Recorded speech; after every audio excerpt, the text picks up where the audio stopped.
पूरे 10 तोला पानी अदरक का ताज़ा जो है, ताज़ा बताज़ा उसमें सर्फ हो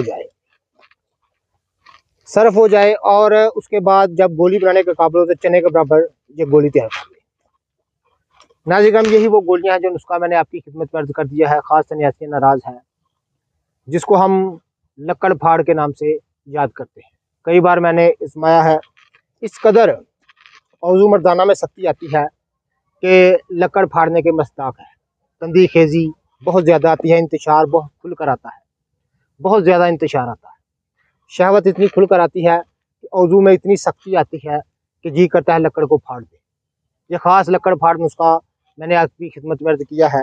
जितने भी मेरे दो, मैं अभी जड़ आपको निकाल के दिखाता हूँ। ये आप देख रहे हैं नाज़रीन, ये आप देख रहे हैं कि ताज़ा जड़ जो है